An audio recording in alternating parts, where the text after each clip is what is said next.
Growth is usually treated like an automatic good. More clients, more revenue, more opportunity. But here's the uncomfortable question. What happens if your business keeps growing exactly the way it is right now? If that thought makes your stomach drop, this episode is for you. Today, we're talking all about sustainable growth, how to pace your hiring, when to hand things off financially and operationally, and how to stay in control as your business expands. Hi, I'm Megan. I'm Colin. We are the hosts of Pet Sitter Confessional, an open and honest discussion about life as a pet sitter. Today, we are brought to you by Pet Sitters Associates, Dog Co. Launch, and our Patreon supporters who have found value in the show, love the episodes, and we are appreciative of them, and want to help support a little bit financially of their hard-earned money every month. If you are listening and that resonates with you, you can go to petsitterconfessional.com/support to see all of the ways you can help out. When we talk about sustainable growth, what that actually means is that growth is not neutral. It adds complexity, risk, and load. Unsustainable growth looks like constant hiring emergencies. One person quits, you didn't have a backup that could take their visits, and you immediately have to hire, but it's going to take you a while, so maybe you're back in the field. So you as the owner are covering visits regularly. It could also mean cash flow stress despite being busy. You didn't allocate your expenses properly or maybe over budgeted on something, and now you've got a cash flow problem. If you are super busy and can't keep your head on straight, that service quality may start to slip, and we don't want that, but sometimes it happens because we've got too much going on and not enough consistency in the quality of care. Well, and that happens whether you are growing a team or if it is just you yourself, because as you get busier, as you add more things to your plate, it is easy to now let that quality slip. You're not paying full attention to those visits. You're not reading up on the notes and updating yourself and asking good questions during meet and greets. Even more so if you're hiring a team and bringing people on where you're not setting them up for success. And so from visit to visit, from employee to employee, or from you to the employee, there's a wide variation in the quality of service that client is receiving. And all of these things compound on one another. And sometimes we tend to think, well, this is just part of growing, and it's really not. There are ways to grow and make sure that all of these things stay in check. So when we think about the financial aspect, that means being financially buffered, knowing where your money's going, knowing that you have enough in savings to cover things, and being able to spend kind of freely as you need to and not, living paycheck to paycheck, so to speak. Sustainable growth is also about being predictable. We talk about those dog walks, those Monday through Friday or multiple time a week dog walks that can really be the bread and butter of having a predictable schedule. As pet sitting businesses, it's harder. It is doable, but it is harder to have that predictability. But it's also about just making various aspects of your business predictable, of that hiring pipeline, making sure that is predictable. You have a sequence. You know how long it takes you to go from step one to actually hired, as well as the marketing and the cash flow and all that stuff. When it becomes predictable, what that means is that we have measured, we have tracked, and we know exactly where this is going. Yes, part of that is the dog walks. That gives you predictable cash flow, predictable visits, predictable schedule, all of that stuff. However, even as a pet sitting business, you can still have a predictable business as long as you've been measuring. And to have sustainable growth, you have to measure things and have data so that you can look back and go, hey, look, January is typically this. So I know that I need to have this much on hand in cash, and I can expect this kind of schedule so that as we move forward, I'm not being thrown off and I'm not surprised by things. Well, you talk about that capacity of, I know exactly what I can expect. I know where I'm going because I've been measuring all along. I've been tracking that data. So I know that because January gives me this typically, I have the budget to buy this or not. Well, and just capacity aware of knowing I'm at 75% capacity of being able to sustain and service my clients. So I really don't have a lot more headroom in case I get more, a lot busier here. So that may mean I have to hire, I may have to raise my prices, I have to do these things. But knowing at any given moment, what capacity of total visits in a day are you actually filling, either for yourself or for your team if you have them? Sustainable growth also looks like being intentionally paced. So again, when we talk about the hiring, I don't panic and react from my hires of, oh crap, now I'm going to be in the field for the next month and a half until I hire somebody else. We're always constantly hiring. We're pacing our business. We're trying to make it for the long term. That's really what we're going to talk about. But this business really can be, if you let it, very high highs and very low lows, and we're kind of just riding the wave. But in order to have that sustainability, we do need to even it out a little bit. We need to even out a bit because the goal isn't maximum growth. It's controlled, repeatable growth. We don't want to burn ourselves out. We want this to be sustainable.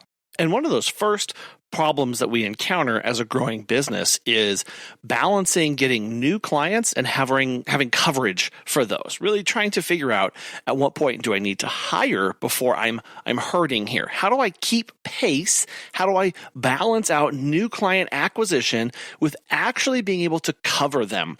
Because this is the part of business where if we're not, this is that first simple forecasting that we need to be doing as a business owner. Okay, I'm going to go out and I'm going to market. I'm going to incentivize people to use word of mouth, to send people over to me. I'm going to be posting flyers. I'm going to be doing all these events. Okay, that's all great. Now you're going to get people coming into your business.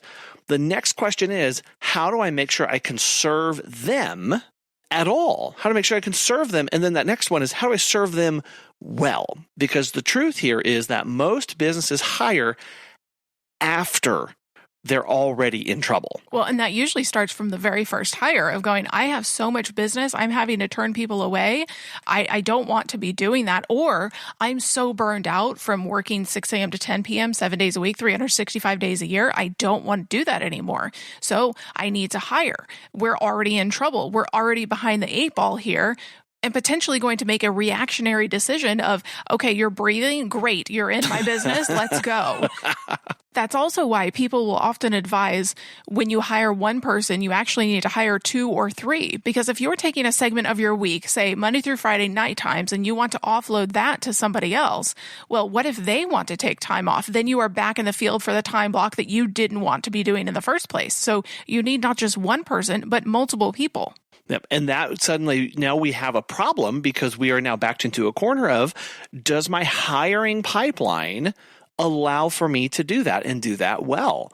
See, we're kind of problem stacking here in trying to solve one problem of availability and coverage. I've now created another problem for myself of now I have to make sure that my hiring goes well and that I've got that well paced. This is when we talk about balancing. It's all, if you think of it as a connected system, if you throw off one part of it, it's connected to another thing.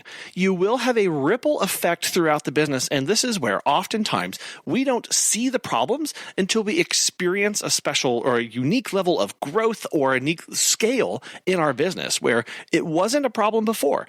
And that's why we wanted to talk about this business and being sustainable as we grow of, if you try to grow and scale exactly as you operate right now, would you be able to do that? Would that be sustainable for you? And that's what we have to ask ourselves. And that's what we encounter as we do this. Here are some practical indicators that you are past due for hiring. The first one being that you as the owner are covering more than X visits per week. You've set for yourself, I only want to do 10 visits a week or 3 visits a day, whatever it is, but you're actually doing more than that. It could be time to look at your processes. Also, if your schedule is full, but your team utilization is maxed, well, you have a problem now where you're in a hiring crunch. And this can be counterintuitive because many times we would think, I need to optimize my schedule and make sure that everybody's doing as much as possible. But what we're actually leaving ourselves open to is serious issues if something goes wrong. What if one person calls out? And if you have these instances where one person getting sick causes absolute chaos in your schedule and in your coverage, that's a major sign that this is off balance and that you're going to be running into issues. So while it is, yes, nice to have somebody or a whole team operating at 100% capacity, A, you have to ask yourself, is that something they want? Are they comfortable with that? Can they keep that pace? And then B, if somebody calls out, what are you going to do? How is that coverage going to be found? Because if you have 2 people in the field, both covering 6 visits in order to make the time slots, and one person gets sick, can that other person do 12 visits that day? No, they can't. And things start falling apart. You're also past due to hire when you are turning away ideal clients due to coverage. None of us want this. No. Ideal clients come knocking at our door. We want to be able to serve them. But if you are already at capacity, it's not going to be possible. So we need to think about how a sustainable framework is here for our hiring. We want to hire for capacity, not for desperation, not just because you're breathing. I need you to have more skills than just respiration. When we define this, we want to think about our target utilization. So this is 70 to 80%, not 100%. We want to think how many visits ideally do they want to be doing a day? Because it's probably different person to person, or you as the company say, okay, I will max you out at 6 or 8 visits. And you not allowing them to always operate at 100%. Yeah, we've definitely had some people apply for our job and say, I want to be available 7 days a week, work me as much as you want. And I've had to say, no, we are not going to allow you to do that. You have to take breaks. You have to take time off. I love your passion that you're wanting to bring into the business and serving our clients and serving our pets, but we will not allow you to work 7 days a week. Because it also puts us at risk if any one person starts taking on that kind of work, because we know the kind of coverage it takes if they get sick, if they call out, or if they leave, which puts us in a lurch as the business. Again, we're thinking we have to think about our business as a business. What does the business need? It needs resiliency. And that means that no one person is operating at maximum capacity all of the time. Kind of like putting all your eggs in one basket, right? There's a saying for a reason. We don't want to be doing that. Same thing here with hires. We cannot have our business being sustained on the backs of 1 or 2 people. It's just too risky. When you define that utilization, hire when you hit it. For example, if you've got 80% that you've defined as your target utilization, you can then start to churn through that hiring pipeline of that usable capacity consistently. Yeah, this becomes really powerful when you realize that this allows you to get ahead of chaos, ahead of concern. So we've set the capacity lower than 100%. When I start hitting 100%, 80% or whatever consistently, now I can hire. Why have we done this? Because hiring takes time. Hiring takes a little while to get everybody in and go through the entire process and they can train up and out there. While that's going on, everybody's capacity starts going at 80, 82, 85, 87, 90, 93. You've got some runway there before that new person gets out there, and now everybody comes back down. And you will have to accept that new person, you're going to be paying for that person, paying for them before they're fully busy. This is a feature, not a flaw. This allows them to get confident, to get spooled up into how the business works and get trained in everything. And again, because you've got that 80%, as everybody creeps up, depending on how you're structured and how your scheduling works, some of that overflow now goes to that new person, and you've already filled them up a little bit, and then you just rework that entire system, giving yourself some runway instead of constantly panicking and freaking out. Because what tends to happen is if you're operating at 100% capacity and suddenly you need to hire, well, then you need to hire. Meanwhile, you still have new clients coming in, and either you're turning them away or you are trying to operate at 120 and 150% capacity, burning yourself or your team out along the way. This is very likely a conversation that you're going to have with not only your existing people, but your new person as well. Yeah. Because a lot of people don't understand this of, well, my schedule's getting busy. This is really great. Or they start to panic going, I don't want this many. No, thank you. Yeah. And so having that conversation of this is for a time until I get somebody else in because Eric left. And so somebody else has to take over his visits. I've divvied it up as much as I can evenly between everybody. Mm-hmm. But for a little bit until I can hire, this is the way it's going to have to be. Yep, that open and honest communication will help you entirely to explain what's going on. And this, again, is where we need the capacity to do that, to be calm and collected, to explain that to people. Because otherwise, we just rush through and expect everybody else is on board with it, and they're really not. And we have to keep this mindset of the more communication, the better it is. And also, it is cheaper to have underutilized capacity, to have that idle capacity to keep that 20% or whatever that is for you and your team that you've worked out and understand what's going to be best for them. It is cheaper to have that than to go through burnout, than to experience mistakes, and more important, to experience that churn of, if we're all working just a little bit less, I can keep my routine, my retention goes up, mistakes go down, burnout goes away, and I can now move forward. I have a good foundation to build my business on. Well, yeah, you talk about that churn of when somebody takes on more than they usually do and they start to panic going, is this a forever thing? Yeah. Or they go on the flip side going, I love my 10 visits a day. I want this forever. And you go, whoa, I need to hire in order. And so you'll be getting less in the future. But for now, you can be happy with this.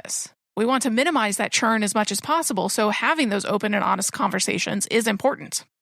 Something that is also important is pet sitters associates. As a pet sitter, you know how much trust goes into caring for someone's furry family member, but who's got your back? For over 25 years, Pet Sitters Associates has been helping pet care pros like you with affordable, flexible insurance coverage. Whether you're walking dogs, pet sitting, or just starting out, they make it easy to protect your business. Get a free quote today at petsitllc.com. As a listener, you get $10 off your membership when you use code Confessional at checkout.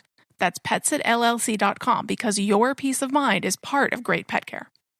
I think before we continue down the road of growing sustainably, we need to talk about what exactly that means. It's going to be different for everybody. Is it a particular revenue number? Is it a capacity? Is it a number of clients that you have? Is it you're just wanting to just grow until your market says that's enough? Are you trying to hit a particular number in a year, or growing by 5% year over year? What is that growth look like for you? And what are you trying to hit? Yeah. Or are you just trying to grow enough to keep pace with the amount of attrition that you have in your business? So if you know that you lose 5 clients every year, well, if you want to grow sustainably, you may want to grow at 5 or 6 clients every year so that you keep pace with that if you're at that good level. But that is still growth, because you're still needing to add to your business. And so before you get into all of the technical and operational how-tos and what's-its and everything, what does your business look like? How do you want to be operating in 20, 30, 40 years?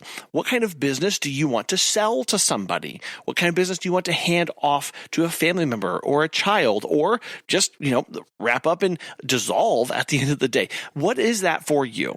Because growth for the sake of growth is pointless. Unless I guess it's just like a competitive thing where you just must see what happens. If you want to grow and just grow at the pace of market and client demand, go for it, but be set up and ready for that. Do you have other goals and objectives? Be ready for that. Part of growing sustainably also means knowing when to hand things off. This could be financial or operational triggers or field visits, whatever it looks like for you. You need to know when to hand things off, and how do you know when to do that? How do you know how to do that well? The first thing is you need to test yourself as the CEO, as the owner. Think about, if only you do something, growth stops there. If only you were the one doing field visits, at some point you are going to run out of time in your day. Everybody gets the same 24 hours. If only you are doing the scheduling and the client communication, at some point your clients are going to outpace you and you're not going to be able to keep up with it in a reasonable manner. Your time is going to get sucked away into these different things and these different buckets, and you need to know when and how to hand it off to somebody else. Ultimately, that's what we're working with here, is limited time during the day. And addition, and also the value of your time in that. If you have 24 hours in the day, just like I do, you can only do so many payroll or invoicing, right? You can only process so many invoices in a 24-hour period. Then the question becomes, how valuable is that to the business and the business operations? And what happens if more invoices need to be handled? Sure, there are automations, there's AI, there's some systems that we can put in place to make you more efficient. But ultimately, the foundational question is, what's worth it to your business? Think also about lead follow-up. You've got potential clients contacting you or clients giving you notes about things that sitters need to do at their visits. If you have your business set up to follow up with those leads within 24, 48 hours, and that can only be done during your office hours of 8 to 5, but you are out doing field visits or you're taking a vacation or whatever else you have going on, then that is the bottleneck. Regardless of what we're handing off here, the scheduling and communication or payroll invoicing, lead follow-up, or hiring and onboarding, we have to realize that there is a maximum capacity out there. There is a set point that there is no possible way of doing more than that. Again, think about it. You've got 24 hours in a day and you are doing hiring and onboarding. There is a scale at which you could reach where you would be unable to hire and onboard the team required within that 24 hours. The moment you need 25 hours to get the work done, you've reached the bottleneck and now you need to do something. You are the limiting factor there. And so this is a test to go, if I'm the bottleneck, and you might be the bottleneck now, or you might not. But importantly, there will be a time where you will be. So if we can already look down the corridors of time and say there will come a point at which I'm the bottleneck, what if I got ahead of that and put in systems and processes right now so that I'm not? How much easier then is that scale, is that sustainability going to come in my business if I get ahead of that pain point? When we think about how to know when to hand something off, there are financial markers that we need to look at. There's 3 in particular. The first one is the task consumes high-value owner time.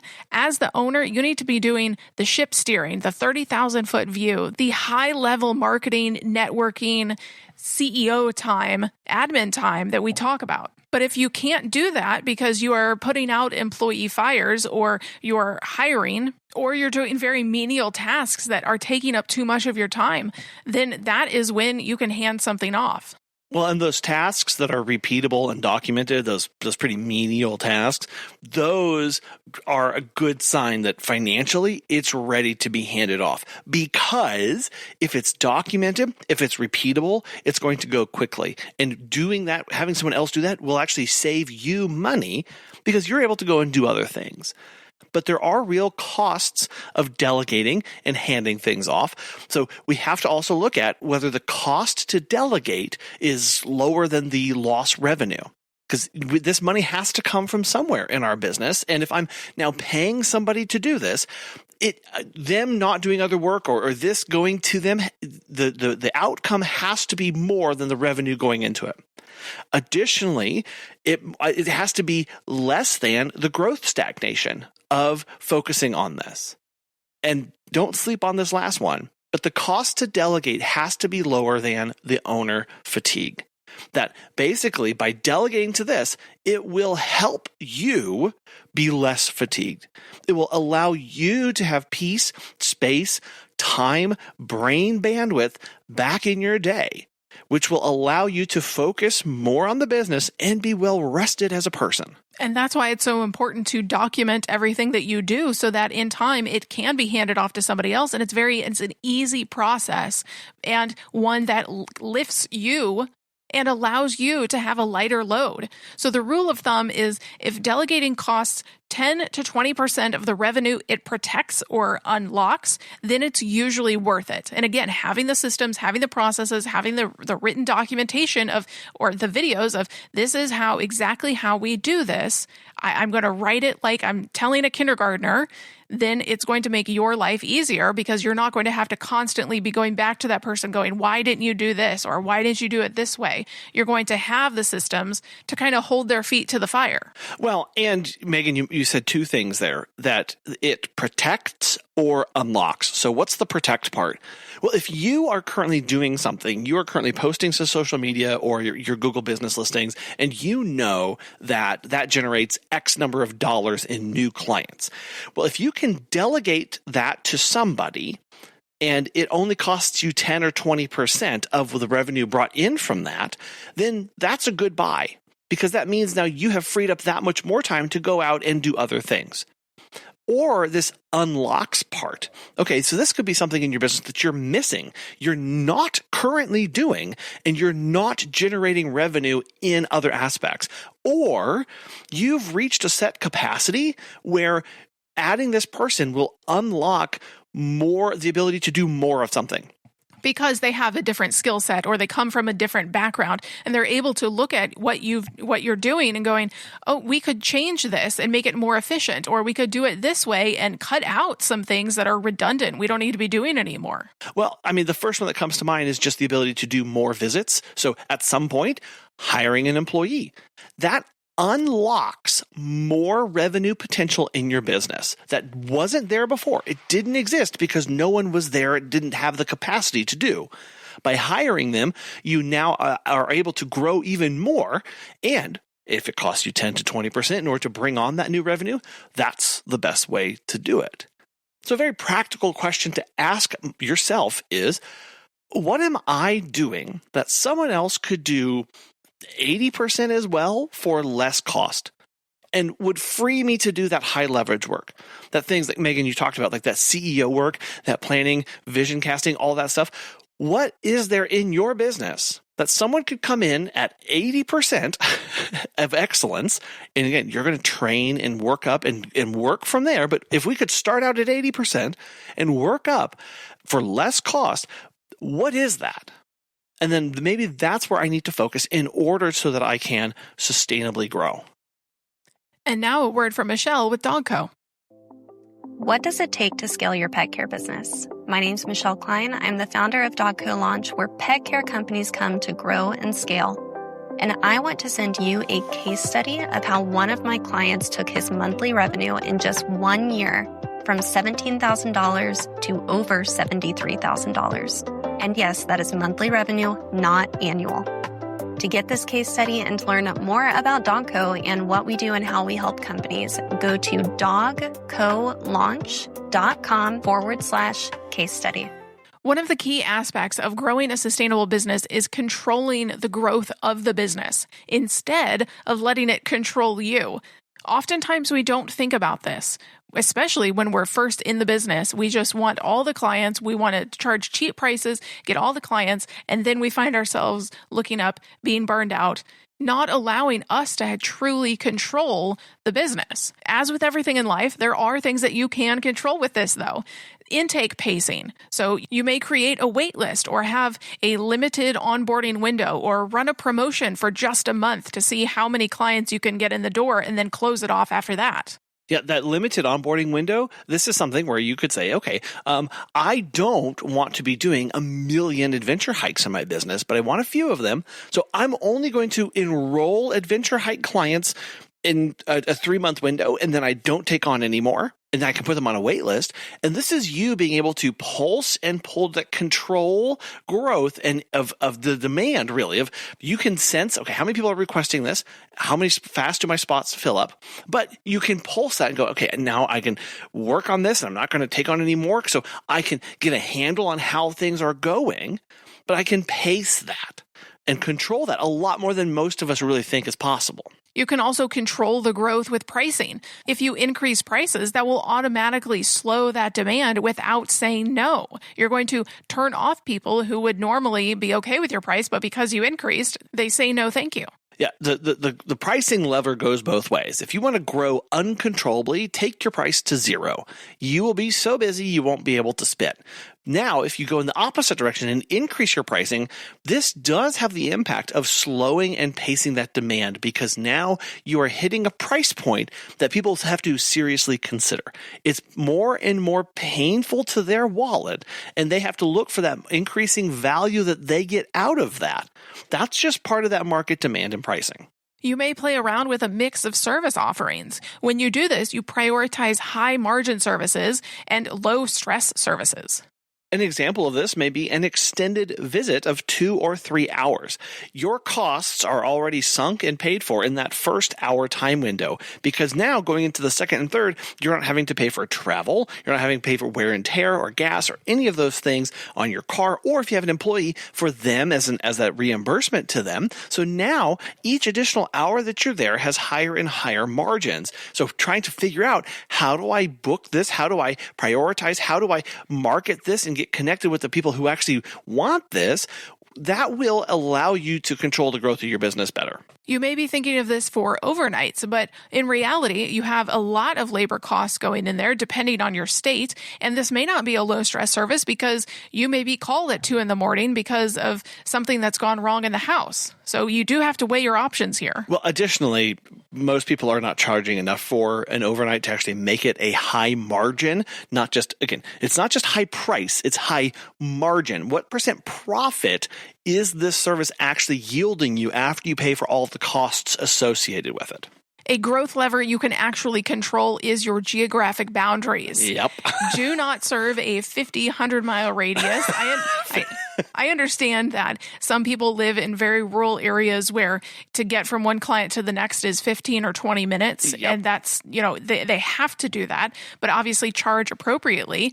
At the same time, you want to limit your service area as much as you possibly can.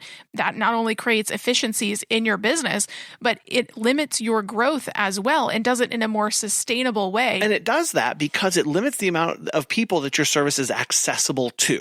Just like with the onboarding windows, the geographic boundaries limit who can use your services because they're either within it or without it. And it controls the population density that you actually want to serve. And as you're looking at the intake, the pricing, the service mix, those boundaries, the key lever I think that most of us actually try and go towards, which is why we've left it last in this list, is our marketing intensity. How frequently, how intense, how varied is the marketing in your business? Are you marketing and doing something to get the name of your business out there every day or twice a day or 3 times a day?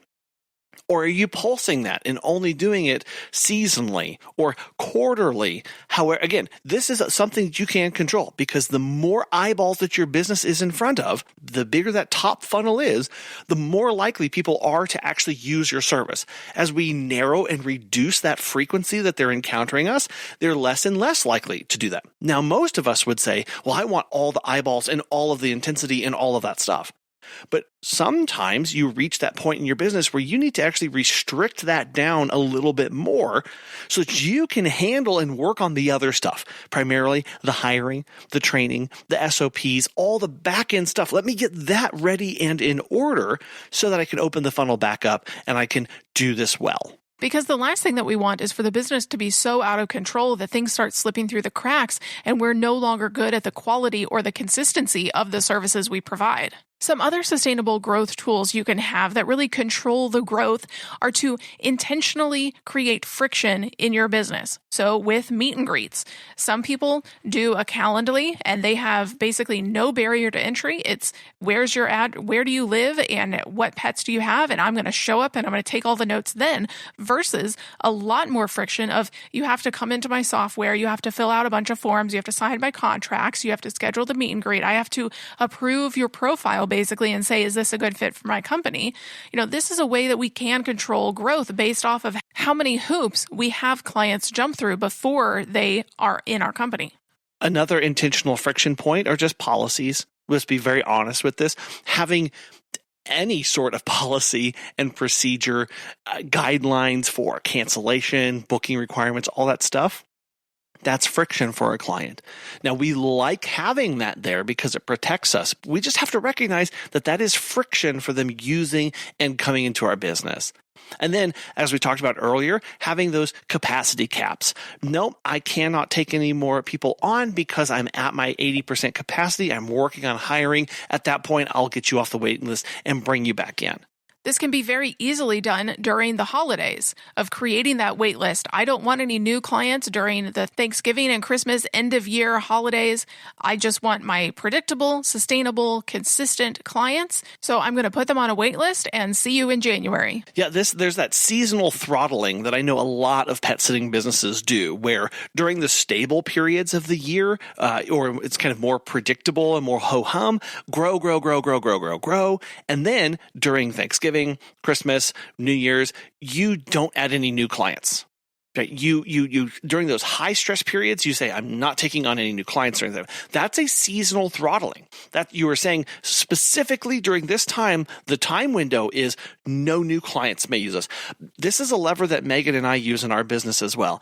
It's for many reasons. One, it's because this is the period of time where we get a lot of one-off clients who just need us because the other person isn't there, or because their grandma's going with them this time and they usually have her watch the cats and they don't have that. And so they want to use us, or they're up a creek in some other way. Additionally, doing a lot of brand new clients during a high stress thing already, nobody likes to do. It's hard to maintain consistency and high quality whenever you have 8 visits where nobody's ever done them before, and we're doing them all in one day. Well, and you talk about sustainable growth. A great way to completely tank that sustainable growth is to do 8 brand new clients and to not do them well because nobody's ever done them before. And then all of those clients, or a majority of them, leave your company, and you're having to go through that churn again of clients and maybe employees too, because they realized, I can't handle all this newness. I did not like this, not knowing exactly what I was going to be walking into. And so I'm going to leave as well. That's not sustainable at all. That's just churning and burning. Right. So we're getting into this mindset of not yet instead of never. All of these levers, all of these tools that we've talked about are meant to say not yet. I'm going to get there, and I can pace myself when I do that. Remember, not every client is a good client right now. You might not have the capacity for them. You might not have the training for them, the right staff for what they need. And it's okay to admit that, to say, for where my business is right now and where I'm heading, what I'm doing, this isn't the client for me. It can be incredibly hard, though, when we go on Instagram and see the dog walker down the street doing amazing things on social media and growing their business and thinking and kind of getting jealous and going, well, I'm intentionally pulling back. I don't want to because I see all the cool things that this person's doing, but I need to be doing this. We have to control our emotions through this because it can get overwhelming, wanting to do more, but intentionally saying not yet. Well, that's definitely one of these big myths about growth that we have to break, is that because somebody else is doing it, I have to do it as well. Because I see somebody else doing it, I need to do it. And really the underlying question is, do you want to be running your business in 20 years, in 30 years? Then are you setting your business up for success for that? Or are we just letting things go completely unrestrained? And with that, when we see people getting new clients, there is that other thought, well, if I don't take this person sitting in front of me, somebody else will. If I don't say yes to this client, I know they'll go to find somebody else. And you have full permission to let that guilt go. That is not something that you can or should carry around with you.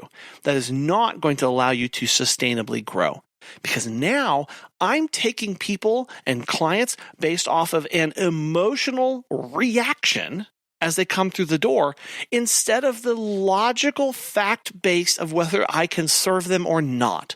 And not just serve them, but serve them well. Right. Yeah. And I'm so glad you brought that up, because many times we think it's the McDonald's used to say this, right? 1 billion hamburgers served.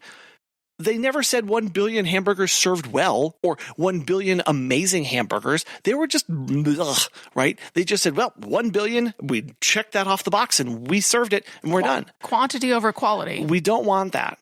And so anytime we get into that point where we're feeling like we're reacting in our business out of emotions or for emotional reasons, we really have to check that and make sure we fully understand why. Another common growth myth that we have to break is we'll hire once we're drowning. I'll hire once I'm too busy and I can successfully hand off 6 or 7 visits per day to this person.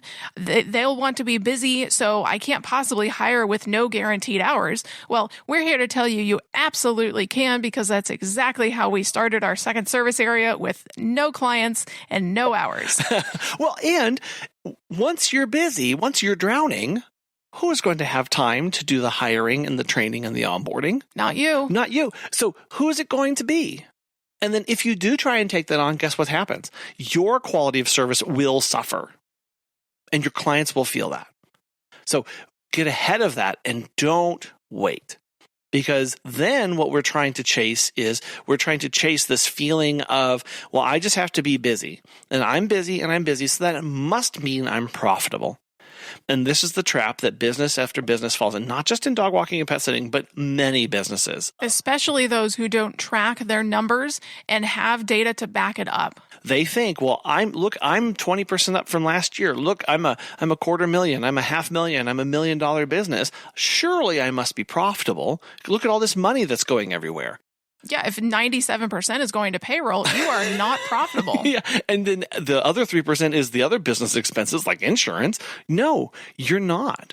And so and this is where we have to understand about why I'm trying to grow and where I currently am.